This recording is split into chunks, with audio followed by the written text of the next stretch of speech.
61% of the audience said yes. Is a Nike sneaker something you should buy in a store? Dan thinks it is. 64% of the audience agrees. They really? said yes. You guys were telling me how old I sounded. 64% of you agree? We could have framed that question differently.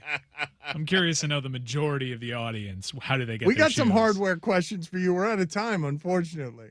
Do you like going to a hardware store? 57% of the audience said yes. You are not a man! You just heard the Dan Levatar Show on ESPN Radio. All right, bye.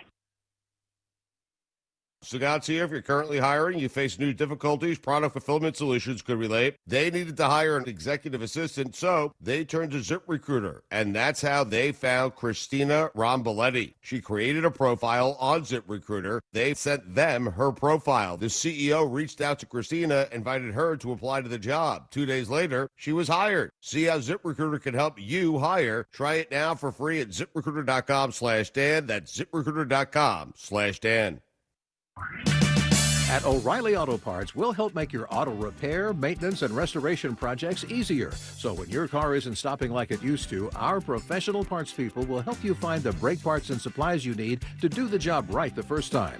Now, for a limited time, get 15% off a set of Brake Best pads and 2 rotors. O'Reilly Auto Parts. Better parts, better prices every day.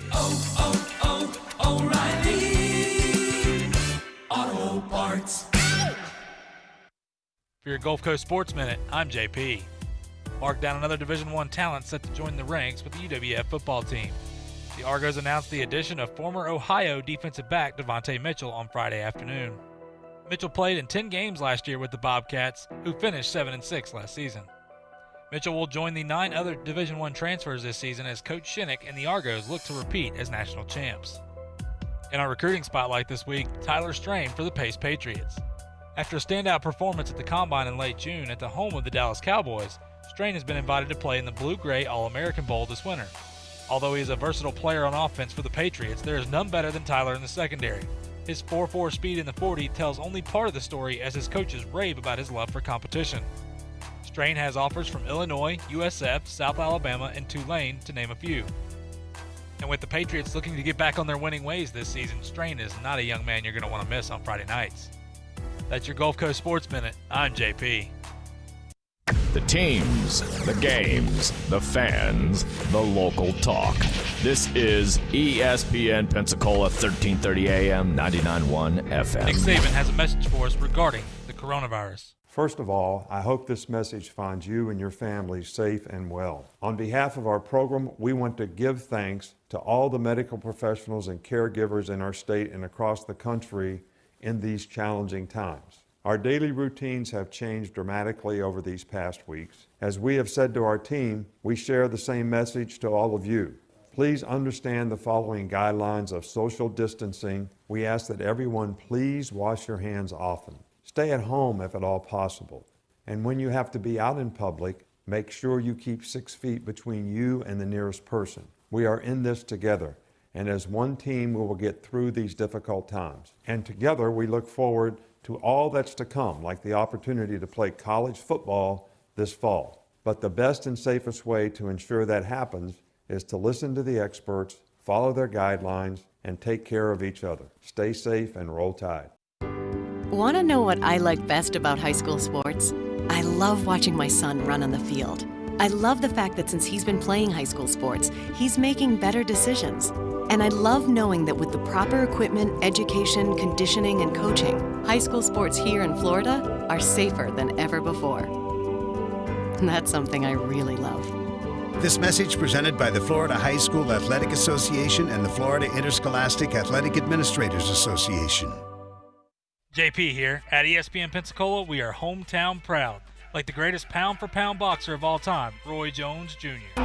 Three-time light heavyweight world champion and former heavyweight champion of the world, future Hall of Fame legend, Roy Jones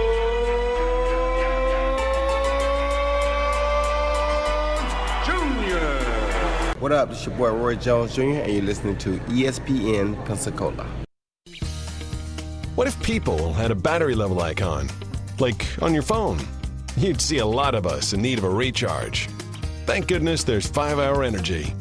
Because just one sugar-free, vitamin-packed 5-Hour Energy shot can get you all the way back to 100% fast. And isn't life better at 100%?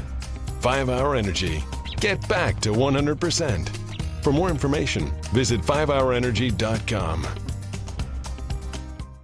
This is ESPN Pensacola 1330 AM and 99.1 FM, the only local station that talks sports 24 hours a day, 7 days a week. From Gullick and Wingo to the Sports Drive with Chad Brilliante. Plus talk football with Coach K at noon, sports call every Saturday. If you'd like to partner with us as an advertiser or a promotional partner, just give us a call at 262-6000.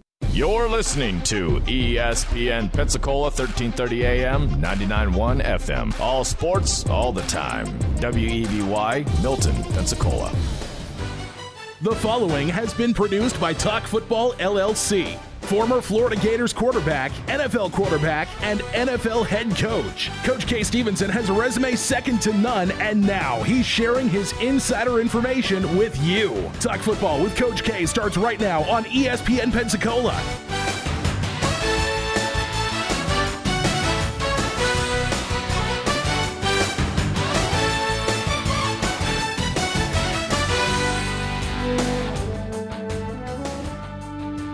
Welcome to Talk Football with Coach K. JP here with you alongside former NFL head coach K. Stevenson on this Wednesday afternoon. Hope you're doing well, staying safe, of course, continuing to wash your hands. Can't believe I have to say that. And continuing to social distance this time. Listen, we know what's going on. I don't think I have to explain it to anybody. With that being said, we're going to jump right into this. And as we always start off our show, we'll continue to do this. I want to thank our first responders and healthcare workers this time. Well, in all ways, I think. It goes without saying, but we're going to go ahead and say it. For what these folks do each and every day, we are so appreciative. It's the least we can do is tell them thanks for what they do. Like I said, I've had friends and family on both sides of this. Hearing the support they get from you, the community out there, is awesome. They enjoy their job. Make that very clear. They enjoy what they do. It is a little tougher nowadays, but nonetheless, they are accepting the challenge, and we couldn't do it without them. And that's why I think with all the things that are going on right now, and I'm not going to put myself on a pedestal here to preach to you guys, and that's soapbox or anything, but with everything going on in our country, I don't think I have to explain too much, but I just want to make it very clear. Don't let a few bad eggs ruin the entire bunch. We have some great folks in our community. Remember, we were voted #1 strong town in America. That's a lot, when you talk about the economic side of things, yes, but it's the people we have here as well, including those first responders and healthcare workers. We have some fantastic police officers, firefighters, EMT personnel, nurses, doctors. We live in such a great community here in the Pensacola area, especially here on the Gulf Coast and the Panhandle. We have the greatest weather, the greatest beaches, and the greatest people. And we just want to say we thank those people so much for what they do day in and day out. And while we're on the subject of thanking people, I want to thank some folks that maybe we don't talk about a ton. The grocery store employees, truck drivers, all the essential workers. Maybe you didn't realize you were essential. Well, now you are. And we've been in this together. We thank those folks so much. And I will say this, when you're out and about, if you see those folks out there working hard, just tell them you said, give them a thank you. It goes a long way. Once again, a kind word in a time like this means a lot to a lot of people, but take a little extra time when you're in the grocery stores or out and about. Understand that there are protocols these people are trying to do, and it's to protect you in the community. Just understand that. Don't get mad at these folks. They're just trying to do their job. And once again, that being said, when you're out and about, I know it's been mandated in some places, but if you can, throw a mask on. It'll help. Trust me. You can argue with me all you want to. I'm not here to argue. I'm just saying if you can, please do it, because that is a part of our steps of moving forward, getting back to normal. We are going to get back to normal. That's a fact. Things may be a little bit different somewhat, but we're going to get back to normal. We're going to be stronger for it, and we're going to be excited for it. And, Coach, I'm excited for our show today, but first things first, how are you doing today, my friend? Doing well, JP. And as always, I join with you in thanking those people that you just thanked, and we couldn't be more appreciative of what they've done so far and what they continue to do. Absolutely. We will say it on this show, and they deserve it for sure. And, Coach, one person, it's going to be interesting. We're going to have a pretty good show, as always, for you. We'll always try to do our best out there to get you all the football news you need and maybe separate what's going on, in the world today, give you a little break. And We're here to talk football, and that's what we're going to do. And, Coach, we got a special guest, Bill Carr, going to join us today. Of course, he's a college sports consultant. He's been around the game. I know he's a friend of yours, and I think it's no better timing than right now to hear from a guy like Bill Carr, Coach. Well, that's for sure. And really a native of Pensacola, a teammate of mine at Pensacola High School and University of Florida. And so many things you could say about Bill. Great football player. They're all first-team All-American, captain of the Gator football team, started for 3 years there at center. And has gone on to become not only an athletic director at Florida and at Houston, but also a trusted confidant, if you will, and contributor to college football, both large and small schools. On a first-name basis with many of the presidents and chancellors and people, different commissioners of conferences and coaches and so on. In fact, his consulting company does a lot for colleges and recommendations for head coaches, even smaller schools when they are debating as to whether to have football teams or not. I know he's done quite a bit of that and is well thought of in that arena. So couldn't have a better, more applicable person to have on today when the conversation is so much on college football and what's going on, playing and so on. I think it's great that we have a chance to have Bill on. Absolutely. It's, especially when we're expecting – of course, not the Big Ten, the Big 12, the SEC, and the ACC have been, they announced last week that they were going to make their decisions, kind of give an update, I guess. I don't know necessarily if we'll get the decision, so to speak, but the decisions of how they're moving forward here next week, because they said late July, early August. So, we're rolling right along in this 2020. It seems like it's been forever this year with everything that's going on. But nonetheless, going to be great to hear from Bill Carr and kind of get the inside scoop, because that is a man right there that has some of the information that, look, we all want. Let's admit it. We want to know what's going on. Some of us are scared to maybe get that information because we don't want any more bad news. But nonetheless, going to be good to talk to him. Coach, I'm going to jump into some NFL stuff here. Now, 50 days to kick off right now. Now, that's with everything going on September 10th. That's what we're predicting. We're not going to talk about the possible delays and things like that. As of right now, everything is on schedule. September 10th is when they're opening up, and it's going to be the Houston Texans taking on, of course, the Super Bowl champion Kansas City Chiefs on NBC there at 7:20. Going to be great to see that game. Going to be great to see any games at this point. But once again, 50 days out right now. So got some updates. Obviously, the NFL Players Association, if you remember last week, we talked about it. They said that they had 72 players that had tested positive for COVID-19. Actually, if you remember, I'm sure you got the alert on your phone if you're a big sports fan or football fan, the NFL reporting that they had 95 test positive, and then they redacted that statement and said 59 players. So it wasn't even the 72, it was 59, which, look, we take the positives out of anything we can right now. I think that's a positive sign moving forward. A couple things with the NFLPA.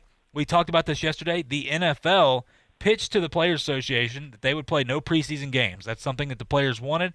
That's what they had gotten, and the NFLPA has now told the players there will be no preseason games. I think that's obviously kind of sets it in stone of what's going to happen now. I know that we obviously didn't think there was going to be any pushback from it, but now it's pretty much official. Coach, one thing that I want to talk about, though, that was mentioned. So with this being said, the rosters are expected to be at 80 people for training camp. Now, typically they're at 90. But right now we're talking about no preseason games. So when I read this, I was thinking, okay, I mean, I understand you got less people, so there's less chance of guys bringing it in and things like that. And I get that. But at the same time, when you have no preseason games, you have all these undrafted free agents. You have these 7th-round draft pick guys. You have guys that are trying to make a team. Not just for those guys, but for the coaches as well. And maybe you picked up some guys that are diamonds in the rough. You don't realize it yet till you get them out there. You're not going to get to see them in preseason, which is already tough enough. We talked about that. But, Coach, lowering the roster size to 80, which means a lot of these guys that are stepping in these training camps or stepping in to get tested and things like this in the building aren't even going to make it out there on the field yet before they get cut. There's going to be some guys that are going to be cut. And, Coach, my question to you is, cutting it down to 80, I mean, is that the right thing? I understand the idea behind it, but is that the right thing to do right now when it's already tough enough to see these players? You know, JP, this is a little odd, given the circumstances that they wouldn't try to keep each and every guy that they can around now. I'm not sure what the size. I'm not sure how many people had more than 80 signed already. That's one thing that we're not sure of. And the other is that most of those guys are going to be around because I think they're going to keep at least within the confines of the organization.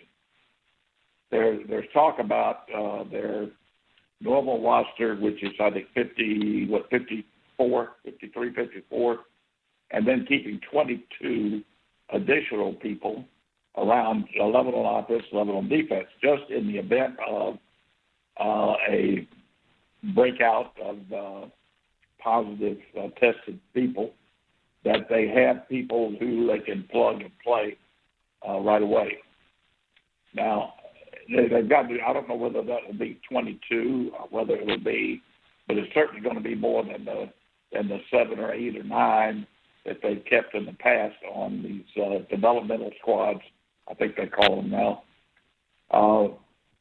But I think there will be, at a minimum, there'll be 14, 15, 16 or more that'll be kept. So most of those kids that come in now with 80 on the squad, you know, a lot of them are going to have a chance to stay on with the football team, and those that don't will have a chance to go somewhere else based on the attrition. You got to expect some attrition rate during the season. Somebody's going to test positive, and that's going to create some downflow, and there'll be some others that'll be confined to quarantine and so on. So having thought that through, I'm sure that they've got a number in mind. I think they've done this in conjunction with the best medical advice that they could get, even though there's no way to pinpoint what your attrition rate's going to be. You could have some general idea, I guess, based on statistics that the medical community has in different places. That's fair enough, Coach. I mean, that's you said it as well as anybody could there, and that's why when I look at this, I look at, okay, cutting the rosters down seems like that's tough, you know, with everything going on. I understand, like I said, the idea behind it, but you're right. The practice squads and the attrition rate already, just with injuries alone that guys go throughout the year, you know, players will test positive. It's going to happen at some point. Obviously, we're not ignorant to that fact, but. So with everything that goes on, football's a tough game. Football's a big game of obviously next man up. That's where that comes in handy all the time. It's easy for coaches to say, look, it's just next man up, and that's no truer than the NFL as well. So it's going to be interesting to see what happens there. A couple of one more thing before we go to break here and bring Bill Carr on with us. Of course, the NFL is anticipating the rapid response point-of-care COVID-19. They're saying that in August it's going to be here. No idea when. Obviously, the NFL has an idea on that. They're not really releasing any of that. But for those that may not know what that is, it's currently used for critical care patients. And point-of-care testing generates results within 15 minutes to an hour. And the accuracy rate is about 85%, which is pretty good. We're seeing the NBA use something like this as well to test their players daily. So that's something that is being taken care of. I know we talked about the players wanting protocols and things like that. The NFL is doing their best. And obviously for folks that want to naysay the NFL, they understand the risk and what's going on right now. So they're taking care of everything they can. Just because we don't hear about it doesn't mean it's not happening. I'll make that very clear for folks as well. So with that being said, look, we got to go to a quick break. When we come back, Bill Carr is going to join us, a college sports consultant as well as much more. Had a pretty great career. Going to be good to hear about what's going on the inside, what's he hearing with his consulting firm as well on college football. So we'll bring that back to you right here. Bill Carr is going to join us on Talk Football with Coach K on ESPN Pensacola. I'm attorney Stephen Luongo with Levin, Papantonio, Thomas, Mitchell, Rafferty, and Proctor in Pensacola, Florida. Distracted driving is a dangerous epidemic on America's roadways. In 2016 alone, over 3,000 people were killed in motor vehicle crashes involving distracted drivers. This according to the National Highway Traffic Safety Administration. For more information, please visit us today online at levinlaw.com. Please be safe on the roadways. Stop the text, stop the wrecks.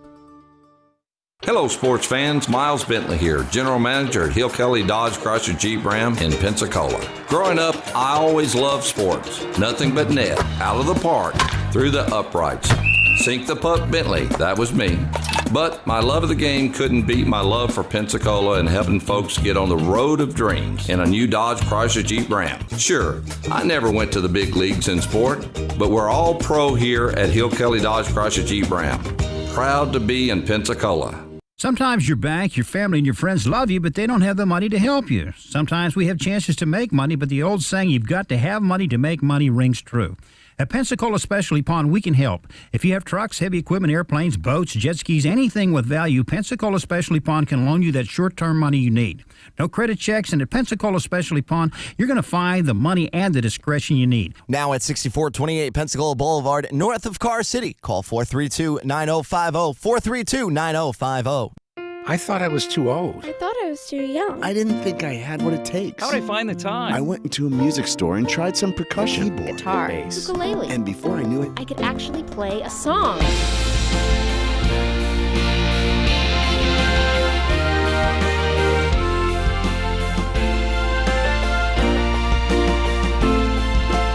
why make excuses when you can make music? Just play. This message brought to you by the NAM Foundation. Pensacola's own NFL Hall of Famer Emmitt Smith has some tips for us during this time. This fight is up to all of us to try to help bend that curve. It's going to take teamwork. It's going to take us to stay committed, stay focused, and stay dedicated to the mission at hand, and that is to keep everyone safe. So be encouraging. Find some support. Find someone to talk to every day to encourage them to keep on continuing in this fight. And we will beat this pandemic. For your ridiculous facts, I'm JP. The New Orleans Saints once employed a voodoo priestess to remove a curse from the Superdome after failing to win a playoff game for over 33 years. And by 1978, nachos were catching on in popularity in Texas, but they hadn't made it far beyond the Lone Star State. While trying to fill time during a Cowboys game, Howard Cosell talked up the new snack brought up to the broadcasting booth. After that, the craze spread to stadiums all over the country. We all owe Mr. Cosell a thank you for that. That's your ridiculous facts. I'm JP. You can watch Coach K talk football live right now on our YouTube channel at ESPN Pensacola 1330.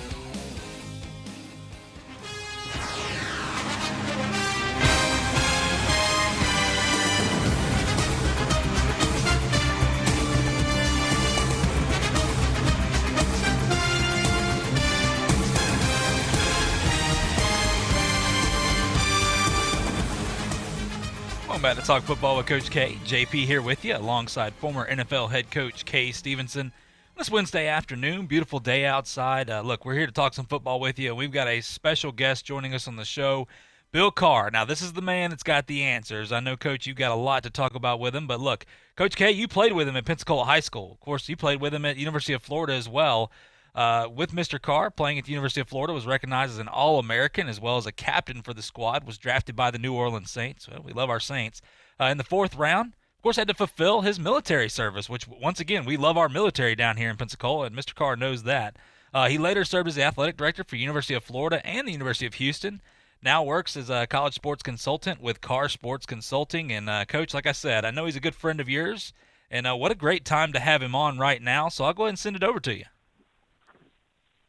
All right. Thank you, JP, and thank you, Bill, for taking the time to come on with us. Great to be here, Kay. Thank you. Let's jump right into it, Bill. And looking at the college football scene in particular, I'm going to preface by saying the NFL is well on the way, and they've been modeling this for months, and it's easier for the NFL to do for many reasons than it is for colleges. But in particular with colleges, and I've said for quite a while now that it's very likely that we'll see the big boys play, meaning the Power 5 conferences The only one that would be in question would be the out on the left coast out there with California and Oregon and all the wackos out there. But other than that, we're going to see the big boys play. It's going to be more difficult, I would suspect, for medium-sized to smaller schools, and there are reasons for that. Obviously, the big guys can't afford to pass up the money, particularly the TV money. And despite the size of the crowds, the TV money is going to be significant, obviously. And they're going to have the ability, the big schools will have the ability to test similar to what the NFL is testing, how they're testing daily for a while and then once every 2 days, depending on the positive factor. But I understand it's costing the NFL, Bill, north of $75 million just for the testing in camp. So obviously big schools could handle similar type testing. The smaller schools couldn't stand that financial drain. But anyway, more importantly, you're on the inside. You talk to these people quite a bit. Bill, what are you hearing on the college football scene? Well, Kay, it's such a timely subject, and it's getting down to the proverbial decision point, cutting time, I think it's sometimes referred to, and it's close to that. And in fact, this Friday, Kay, the NCAA Board of Governors, which is a 25-member committee of people composed primarily of university presidents, not entirely, but primarily of university presidents, will, in all likelihood, make a decision with regard to whether they're going to sponsor, the NCAA is going to sponsor its 22 fall semester championships in Divisions 1, 2, and 3. And if they decide they're not going to sponsor those championships, then that will eliminate those 22 opportunities. But here's the thing of interest to football fans out there from the college perspective. That does not mean that there will not be a college football playoff championship, because the NCAA does not control the college football playoff. Historically, they never have. And the reason for that, Kay, was that the championships games were played in bowl games and handled by the outside the NCAA entities known as the bowl games, the Sugar Bowl, the Orange Bowl, Cotton Bowl, etc., Rose Bowl, all of those around the country handle that type of championship, and there was never an official one, if you will. There was never one that had a playoff system until the Power 5 schools that you alluded to created the college football playoff, 6-7 years ago, something like that, not too long ago. But they had the bowl championship series, and then they moved into the college football playoff. And that's what we have now, as you know so well. And that championship could still be held by the Power 5, and that we have to see what's going to happen. But that wait-and-see attitude is right across the board with the NCAA, as you indicated.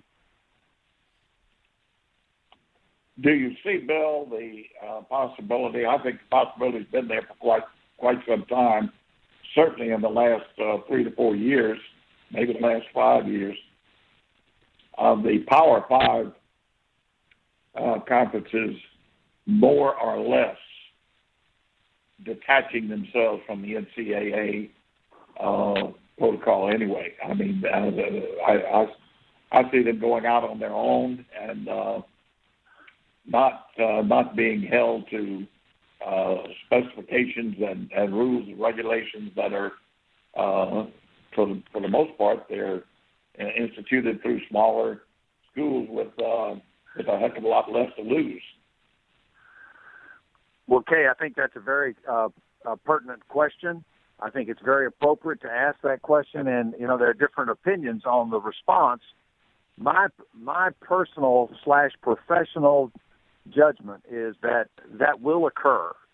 the degree and the speed with which it occurs will be dependent upon numerous factors. And I think one of the legacies of the COVID-19 pandemic is that it is going to transform so many aspects of intercollegiate athletics that in many ways, 3 to 5 years from now, we won't recognize many of the conference names and the structure of how things are put together. But you can be sure of this. Money talks, and most everything else walks in many circumstances.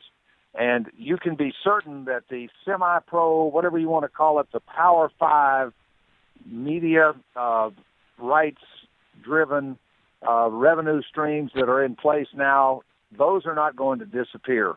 The larger question for that is how long will football survive with its entirely dominant circumstance, with the brain injuries and all those kind of things that are more of a greater longevity for history to determine.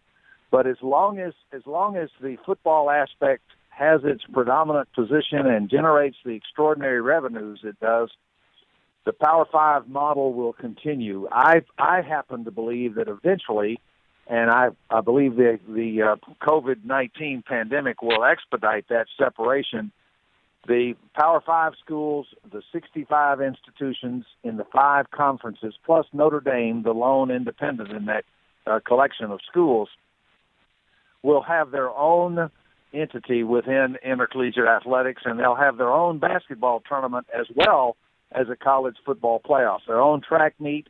They'll have their own closed system for function because they'll have one standard. For example, here's another thing that's a dynamic in there that is a reality, okay, and that's the names, image, and likeness aspect that is coming up as another revenue stream for student athletes. I think that group will be much more permissive and accepting of that. But the collegiate model, the amateur model that the Ivy League and many other schools have advocated with total commitment, I think will survive and even thrive. And so some schools will have to make decisions of which direction they're going to go, which model they're going to follow, and there'll be gradients, I'm sure, in between the two extremes. But that's why I make my comments, and this is just my professional opinion. I think that there will be, that's why I say within 5 years or so, there will be enormous variation that will have occurred. The new normal will be quite different than what we have now in intercollegiate athletics and have, traditionally experienced. It'll look a lot different, and it remains to be seen exactly what that'll look like, but that's what I envision in my professional opinion. Well, that's worth quite a bit having you go through that with us. I'll tell you, that means a lot, and I couldn't agree with you more. I believe that sincerely. I think it's just a matter of time. And one thing that is very, very evident at this point with what's going on with the virus and so on, I think it's been I'm sorry, what's going on? What was the last part there, Kate? With the virus, the situation we're facing. Oh, the virus, right now. yes. Excuse me, I just couldn't. That it was distorted there. Yeah. There's been a couple of coaches that have said this or referred to it, and I think it's true that there's really a lack of leadership from the top in college football. There's not a General Motors type situation or National Football League type organization. Nothing from the NCAA. I don't think it means anything to the Power 5, and the different conferences are going to decide on their own. And I don't believe that Stanky is going to make any decision for the SEC. I think that'll be a decision made by presidents, chancellors, financial athletic directors, and financial people involved in the fiscal aspect of universities, and they're going to make that decision, not any commissioner. I really think there's a lack of leadership from the top, and maybe that will be a part of the new world that you just described. Well, I concur that there will be a more structured approach to managing, if you will, the top level, the Power Five circumstance. I think that will occur as a part of the new normal, if you will. I think that's a part of the evolution of the enterprise, and because the financial commitments thereunto appertaining, if you will, are extremely large, and those institutions have obligations to people and to programs and to facilities and bond issues that must be met financially.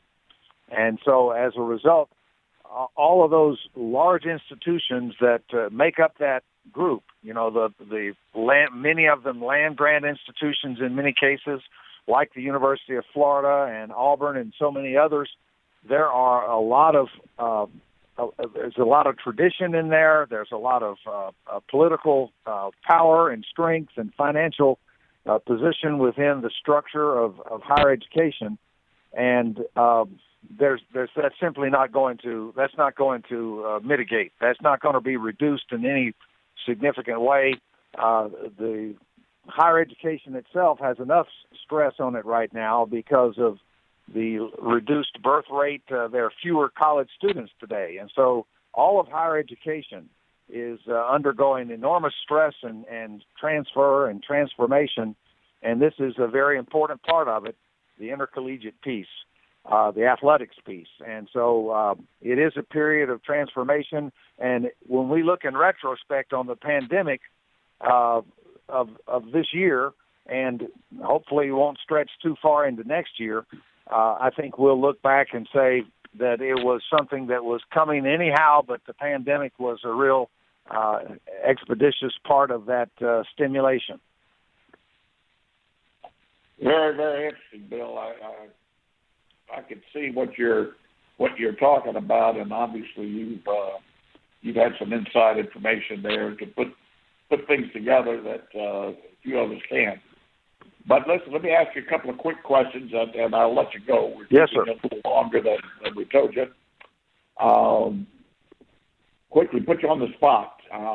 Looks to me like Florida may have a heck of a chance to regain their top spot in the East of the SEC. What are your thoughts? Well, yes, I agree with that. I think that the SEC East will be a real dogfight, if you will, and they pardon the pun there because the dogs are in that position now, the Georgia Bulldogs, and I think Florida will be coming after them strong. I think that Dan has done a tremendous job, the head coach at Florida. I think that he has just done a tremendous job, and I think that he will continue to provide very strong leadership. And I just think that the Florida Gators are going to do well this year if they have a season, and they may wind up having to play in the spring. That's the other dynamic of what's at play. But I can assure you that will not occur if there's any way that even a 6, 8, 10 game season can be played. I just know that for many reasons, television revenues and a normal rhythm, if you will, if there's any way at all that the Power 5 schools can have a modified, reasonable season with a college football playoff championship in the fall of 2020, that's what will occur. Trying to blend that with a normal campus in-residence experience for students and student athletes is going to be the challenge. If we weren't having these regrettable flare-ups of incidents and enormous ramifications of all the way leading up to death, I think it would be much clearer now. But the medical statistics, the public health dynamic is not encouraging in that regard, Gay. I regret to say that because all of us want to see the football season go forward, but it is not a crystal clear situation at all. Right. I can accept that, even though I do feel that they're gonna find some way to play major college football, and the NFL will play this fall. Let me ask you one other question. I think that is of interest in this area, certainly. Now, your involvement with schools making a decision as to whether they should have a football team or not, and you remember going back a few years, not all that many years ago, I was talking to you about University of West Florida right here in Pensacola. I was not, nor were some other people involved, not all that optimistic about a football team at the University of West Florida because of the tremendous demands on the community and whether that availability of that type of support. But my goodness, what they have done! They went ahead with a football program in 4 years. It's unprecedented. It never won the national championship. I can almost say that this would never happen again. Out of 4 years, 2 of the 4 years they played in the national championship game and won it once already as a 4-year-old school. Unheard of. Yes, and I think it's a great tribute to their head coach, Pete Shinnick. He has done a tremendous job. He's a man who comes from great stock. His father was an NFL linebacker. I remember as a kid following him as a Baltimore Colts linebacker, Don Shinnick, and what a great player he was, what a person of tremendous character. And his son, Pete, is now taken the mantle and has done a phenomenal job. And their athletic director, Mr. Scott, has done a great job setting up that program and operating it. And it's a real tribute to the institution and how they have put the pieces in place, and they have done a phenomenal job, especially in choosing the right coach. And leadership is so much what it's about, and the qualities that he brings, the character, integrity, and the strategic approach. I've had a chance to be exposed to that program in some ways, especially through Coach Shinnick, and I'm very, very complimentary of their achievements and wish them the best. And I think the smart thing, I love what they've done with the stadium, not the stadium, but the ballpark downtown. What do they call the facility there? It's I can't think of the name of it right now, but the way they use that facility is very, very creative. It really is. They've done an outstanding job, and what you said is so true. Listen, Pete Shinnick, I met him the day that he came here before he even officially took the job. He is somebody that is just exceptional in so many ways.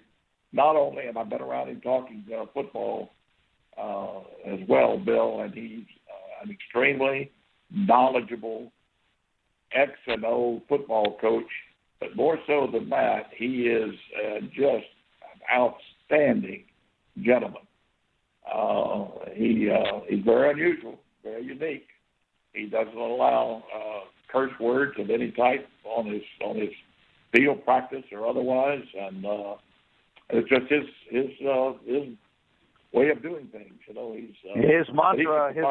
I believe, if I'm pronouncing the word correctly, it's a REAT, ARETE, a REAT in action, and that's a call to the highest possible ethics for mankind, and to be a warrior, but to also be a human being who has great dependability and trustworthiness, and that's how you build a culture. And it's hard to do that unless the coach is willing to set the bar high and to be the first manifestation of that commitment. And I think that's where Pete has done exceptionally well. No question about it. Just hope that they can keep him here. I think he could do an outstanding job wherever he went. But anyway, Bill, we've kept you too long. I apologize for that. But it's been very interesting, and hey, we'll see how things go over the next 3 or 4 weeks, really. And yes, sir. The they next have to- couple of weeks will be very determinative. I think 2 weeks from now we'll know a whole lot more, and that board of directors or board of governors of the NCAA may not make a decision this Friday. They have another meeting on August the 4th, so it may take them that long to make that final decision about those other NCAA championships. But that will be coming out imminently, and we'll look forward to seeing that. Thank you for the opportunity, Kay. Thank you, Bill. Yes, sir. Have a good one. That's Bill Carr right there joining us on the show. Look, college sports consultant, of course, former teammate of Coach K's there at PHS and at the University of Florida. Look, he's been around, athletic director of Florida, Houston. He's done it all. I mean, getting drafted by the Saints in the 4th round there. Great to hear from him. Great insight there. Look, we'll talk more about that when we come back, as well as a couple other things here. Look, we talked about it yesterday as well. I know we got to take a quick break, but the decision by the state, the Florida FHSAA for high school sports, well, for Escambia and Santa Rosa came out and made their own decision as well. We'll talk about all that and more when we come back right here on Talk Football with Coach K on ESPN Pensacola. I'm attorney Stephen Luongo with Levin, Papantonio, Thomas, Mitchell, Rafferty, and Proctor in Pensacola, Florida. Distracted driving is a dangerous epidemic on America's roadways. In 2016 alone, over 3,000 people were killed in motor vehicle crashes involving distracted drivers. This according to the National Highway Traffic Safety Administration. For more information, please visit us today online at levinlaw.com. Please be safe on the roadways. Stop the text, stop the wrecks. Hello, sports fans. Miles Bentley here, General Manager at Hill Kelly Dodge Chrysler Jeep Ram in Pensacola. Growing up, I always loved sports. Nothing but net, out of the park, through the uprights. Sink the puck, Bentley, that was me. But my love of the game couldn't beat my love for Pensacola and helping folks get on the road of dreams in a new Dodge Chrysler Jeep Ram. Sure, I never went to the big leagues in sport, but we're all pro here at Hill Kelly Dodge Chrysler Jeep Ram. Proud to be in Pensacola. Hi, I'm Danica Patrick. Watching my nieces grow, play, and learn is amazing, but not every child gets to be carefree. 1 in 6 kids in the U.S. are hungry. This breaks my heart, and it's something that Feeding America is working to change. Each year, the Feeding America network of food banks rescues billions of pounds of good food that would have gone to waste and gives it to families in need. To help, visit feedingamerica.org. Brought to you by Feeding America and the Ad Council. I thought I was too old. I thought I was too young. I didn't think I had what it takes. How'd I find the time? I went into a music store and tried some percussion. Keyboard, guitar, bass. ukulele. And before I knew it, I could actually play a song.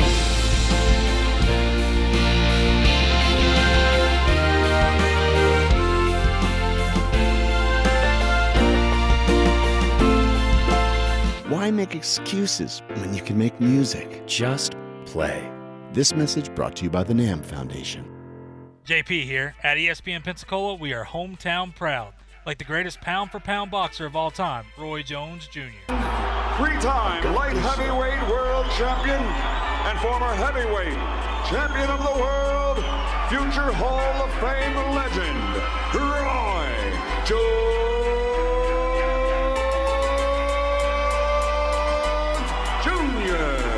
What up? This is your boy Roy Jones Jr. and you're listening to ESPN Pensacola.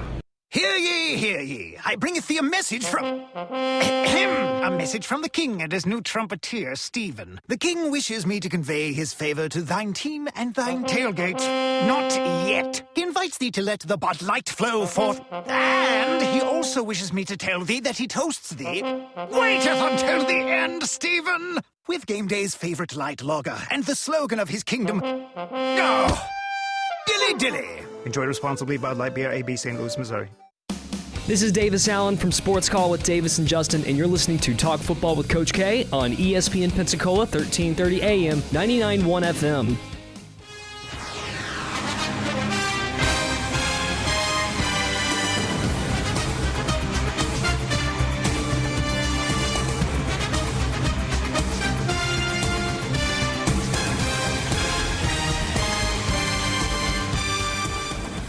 Back to Talk Football with Coach K. JP here with you, alongside former NFL head coach Kay Stevenson. Appreciate Bill Carr joining us on the show a few minutes ago. If you missed it, remember you can go on our YouTube page at ESPN Pensacola 1330. Rewatch anything. Once we get done with the show, it'll basically upload for you, and you can go back and check it out. All of our shows are archived here, so if you missed anything, you can go back and check it out at any point. I highly suggest you do that. I had some great guests coming on the show here in the past few weeks, from Andy Reid to Sean McDermott to Bill Polian's come on the show. We've had, a ton of guests. You can go on and on and on. The list is quite large. And, Coach, I want to go back to a couple things. Bill Carr, anything with what he had said, did anything that he said surprise you? Not really. That's why I think it was so important to have Bill on at this time, because he does have inside information. And I think he let us have some of that inside info, quite a bit of it. I think he feels pretty much the same way. He may have been a little more hesitant about, the overall opening of the season, that type thing. But I think he agrees totally that there's a very good probability now that we're going to have the major colleges and NFL play. Yeah, I agree with that. I think it's easy for anybody to be hesitant right now, rightfully so. Look, we're hesitant as well, but we believe it's going to happen. But we also understand things can change in a dime. Things can change for the better, and things can change for the negative there. So, it's going to be interesting to see. It was great to get the inside information. Actually, I got a few texts from some friends of mine that were listening in, and that was like, wow, that was actually quite refreshing to hear. I mean, you got so much information that, to be honest with you, didn't think you were going to get out of that conversation. And some people like that, Coach, are very hesitant to release some information out there just because some of that stuff is pretty tight quarters right now. But for Bill, I mean, that's why he's one of the best. And you see, of course, with his college sports consulting firm there, some interesting insight, especially when we're talking about the Power Five and kind of moving forward, doing their own thing. And then also, I believe it was the Board of Governors and their voting. Basically, it's whether to sponsor the 22 NCAA Division I, II, and III championships, which making that very important statement that does not affect the college football playoff champion. So, look, we've got more than we could ask for in that interview right there. So that was pretty awesome. But, Coach, I want to jump into a couple things here real quick. We remember we talked about the Chick-fil-A kickoff games yesterday, talking about 25, 30%, or 50% capacity. They are in limbo. Now, they're not in limbo for themselves right now. They're taking care of their business. All they're doing at this point is awaiting the conference decisions. Because remember, the conference says they can't play in them, they can't play in them, and no matter how much they're ready for the Chick-fil-A kickoff games there in Atlanta, doesn't matter. Those games that are affected possibly are North Carolina versus Auburn, FSU versus West Virginia, and Georgia versus Virginia. So they'll wait to see what happens. And like Bill said, here in the next couple weeks, we'll have a lot more information. So going to be interesting to see what happens with that. But nonetheless, Coach, one more thing we talked about yesterday, Florida FHSAA had decided to go ahead and move forward with the practice plans. Now, they said, we're going to defer to whatever the counties want to do because they understand. I think it was a great move on their part. Each county is different. Some counties can get ready to play football now. Some counties can go ahead and practice and do what they need to do and move on about their business. Some can't. Obviously, down in South Florida, it's a lot different. We know that Orlando has postponed a lot. Miami-Dade and counties like Broward and things like that, obviously we believe are going to be hesitant. But we'll see what happens. But it's going to be an interesting statement. Real quick, we have a caller right here. 850-623-1330 is the number. Caller, who's this? This is an important message. Do not hang up the phone. Your Google business listing is Nope, that is not an important message for us, Coach. So there we go. Every once in a while they get through, but hey, look, we have plenty of important messages of our own, so I'm going to continue on, Coach. Real quick, though, Scamby and Santa Rosa, they basically have postponed the start of practice until August 17th, and games can start on September 4th. That's as of right now. We know that can change. That doesn't mean that teams can't condition or do anything. Like, we talked to Washington High School Athletic Director Joe Williams yesterday on the Sports Drive, and he basically said they will stay in what they call Phase 2, which is glorified conditioning, so to speak. They can condition and do a couple other things, but no contact or pads or things like that. He said, of course, remember their program with Washington. What a special story it was, going 0-10 in 2018. Of course, finished the season last year going 8-2, losing in the playoffs. He said they were doing well until they were halted, of course, by the COVID-19 spike in cases here in our area. But he basically said that they were doing well. Everything was going smooth for them. He is a believer that it can happen. Obviously, it takes a lot to get it done. But he also, one thing he talks about is they educate their kids, and I think that's very important for everybody right now. The biggest thing is we have to understand, if you're out there and you're a parent, you know this, but just overall, if you're getting your news from social media, probably not the best outlet overall. Educate yourself, and that's what a lot of these teams are doing, a lot of these coaches are doing, and I think that's awesome. But for, of course, our high school athletics around here, we believe that Bay County, Okaloosa, all these teams are going to probably follow suit. I know Joe Williams said, look, our district goes over to Panama City. So, if Malcolm Thomas, like what they had done before, said they couldn't travel out of the county or outside of Santa Rosa County, it could create some problems. But we'll see what happens with that. Nonetheless, practice can start August 17th. September 4th is the games. Coach, when you look at that, 2 or 3 weeks to get ready for a football game, I mean, they're conditioned. They can still condition and all this other stuff. For high school players especially, I mean, we've talked about even college and possibly NFL. If you got to suit up and go, you got to suit up and go.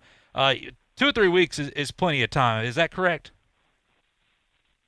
Yeah, and I understand they play more games now, and they have the long playoff type system in place. But as I remember, when I was in high school, before and even a couple of years afterwards, the high school football season would start somewhere around September 15th, 16th, 17th, maybe the third Friday in September. To give kids a chance, and school would start around the 1st of September, right after Labor Day. So give people a chance to get into school, get settled down, and then football would start. Now they start playing in August, which I think is too early. They've overstepped and taken advantage of the calendar, I think, so I'm glad to see it move into September, even though I think they could even delay it another week. Yeah, absolutely. I think the possibility of playing just district games, that could be something moving forward, and that's the importance, especially when you're talking about if you want to have playoffs and things like that. Now, once again, everybody is going to make their own decision right here. Nonetheless, everybody has come to the agreement how important that high school sports is, college sports as well, and not just for us, but for the student athletes. That's what's important. These guys, they love it. They need it as well. We've talked to plenty of athletes before where they don't know what they're going to do overall. I mean, their life has always revolved around it. They understand that eventually you move on, but look, for high school athletics, it's so important. Not just athletics as well. You're talking about everybody that's involved with athletics, from band members and everything that is a part of this.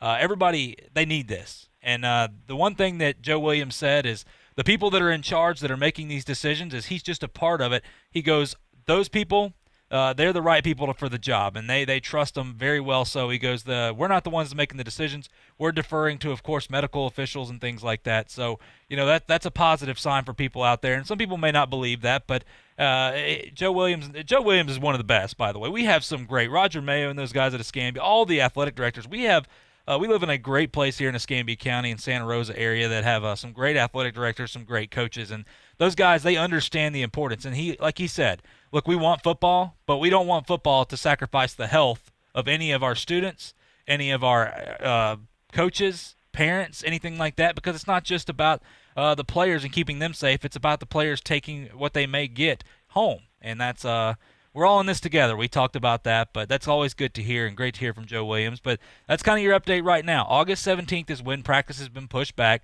Games can start September 4th. We'll go from there. That's the plan right now. But as of right now, like Joe Williams said, they are in Phase 2, which is glorified, of course, running and conditioning. So we're going to leave it at that. Listen, we got to take a quick break. When we come back, there's some college football rule changes we're going to get into, since we're going ahead and preparing for the college football season as well. We'll get into those when we come back right here on Talk Football with Coach K on ESPN Pensacola. I'm attorney Stephen Luongo with Levin, Papantonio, Thomas, Mitchell, Rafferty, and Proctor in Pensacola, Florida. Distracted driving is a dangerous epidemic on America's roadways. In 2016 alone, over 3,000 people were killed in motor vehicle crashes involving distracted drivers. This according to the National Highway Traffic Safety Administration. For more information, please visit us today online at levinlaw.com. Please be safe on the roadways. Stop the text. Stop the wrecks. There's only one place in town for the lowest prices and greatest selection of firearms. Pensacola Indoor Shooting Range. Visit our fully stocked Gun Pro Shop for new and used firearms, accessories, and ammunition. Check out the Indoor Shooting Range. We offer rentals on guns, including fully automatic machine guns and silencers. Ladies, this is the safe place to learn how to use a gun. Plus, Tuesday is Ladies' Day. Women shoot for half price all day. The best place to buy firearms in Pensacola. Pensacola Indoor Shooting Range, Highway 29 in Car City. What's up, Chad here from the Sports Drive. Well, Major League Baseball set to return next week. Guys out there throwing with masks. The catcher goes, yeah. NBA getting ready to go at Disney World. The park's starting to open up, and some of the guys don't even like their 5-star rooms. To quote a famous Disney character, just let it go. Washington Redskins have changed their name officially now, and I don't think the DC Redskins is going to work. Might have been funny for like 30 seconds. Sports Drive 5 to 7 right here on ESPN Pensacola. JP here. Everyone here at ESPN Pensacola wants to send a shout out to our first responders and healthcare workers at this time. We know it's tough, but we appreciate the work you put day in and day out. We also want to thank our essential workers out there for helping all of us continue to live our lives as normal as possible in this time. For our community, keep rocking it. We are going to get through this. Remember, we were named the #1 strong town in America. That wasn't by accident. We have seen so many people step up and do their part, and we thank all those people for their efforts. We will be stronger for this, and together, we will beat COVID-19. The latest sports news is at ESPNpensacola.com and on Facebook at ESPN Pensacola. Plus, watch Chad Brilliante, Coach K, and Sports Call live on our exclusive YouTube channel, ESPN Pensacola 1330. From quarterbacking the Pensacola High Tigers to being head coach of the Buffalo Bills, Coach K. Stevenson knows the game, and he brings his expertise to talk football with Coach K. Weekday afternoons from noon to 1 on ESPN Pensacola 1330 AM, 99.1 FM. The teams, the games, the fans, the local talk. This is ESPN Pensacola 1330 AM, 99.1 FM.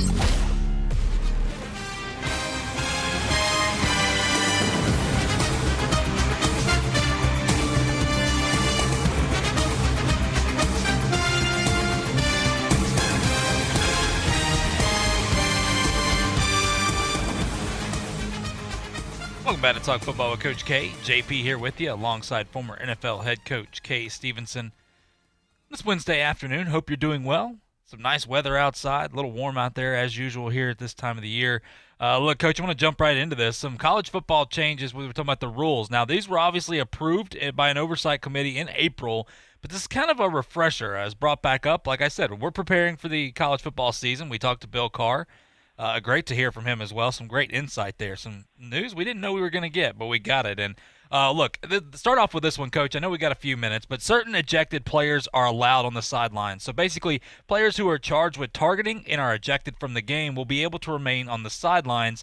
Players were previously forced to leave the sidelines for the locker room where they had to watch the remainder of the game on television. Now, here's my thing on this, Coach.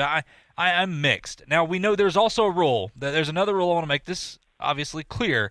Players charged with fighting or have two unsportsmanlike conduct fouls or flagrant personal fouls are reclassified as fouls requiring ejection. So there's the difference there. If it's just targeting, they can stay on the sideline, but if it's anything egregious, more egregious than targeting, I guess, some targeting is big-time egregious, but nonetheless, the players are allowed on the sidelines. Coach, is that a good move? Because, look, the reason I ask that is I've seen players that get ejected, and they're sitting there just hyping up. They're throwing their helmets around and things. They're upset, obviously. Nobody likes to be ejected, but I don't necessarily have a problem for a player leaving.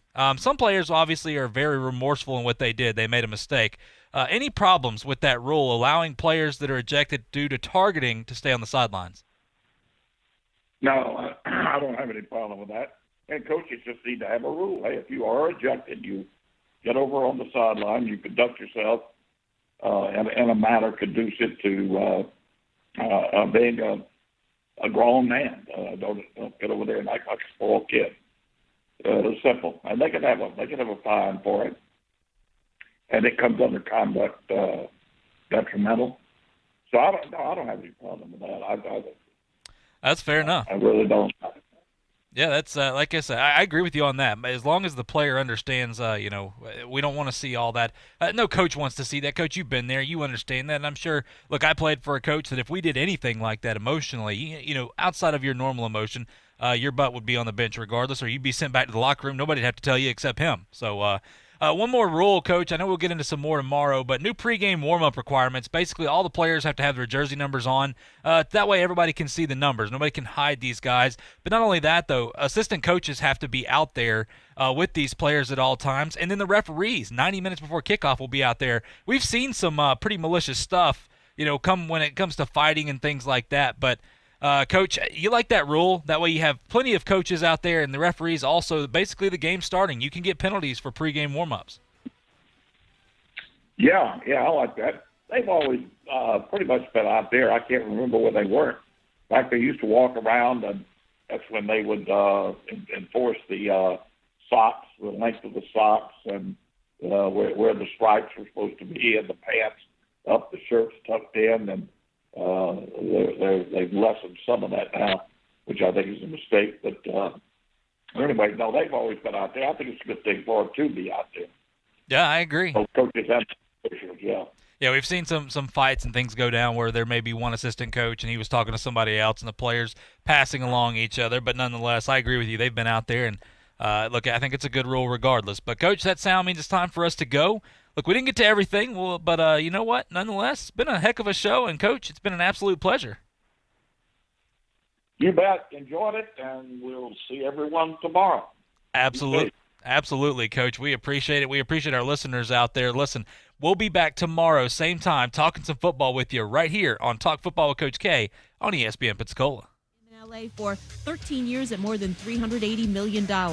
The Blue Jays expected to play the majority of their 2020 home games at PNC Park in Pittsburgh, and that should be no problem for the team, believes ESPN's Jessica Mendoza. Because they are young, they only, by the way, have 2 players of their starters that have more than 3 years experience. I think of any team, if they're going to be team nomad, like, hey, we don't even have a home, we're in Toronto, now we're in Pittsburgh, like, young guys are the ones that can handle that. They haven't been spoiled yet with what Major League Baseball can be. Federal officials in Canada barred the team from playing in Toronto because of the coronavirus pandemic. CNN reporting Jets owner Woody Johnson, the subject of a State Department investigation following allegations he made racist and sexist comments while serving as an ambassador to the United Kingdom. Asked by CNN about the allegations, Johnson did not deny them. Whether you're taking in your favorite lookout or lawn chair, sitting on your porch or in the park, Nature Valley Sweet and Salty Bars will help you make the most of your outdoor time. Enjoy a creamy, crunchy, sweet and salty bar wherever you are.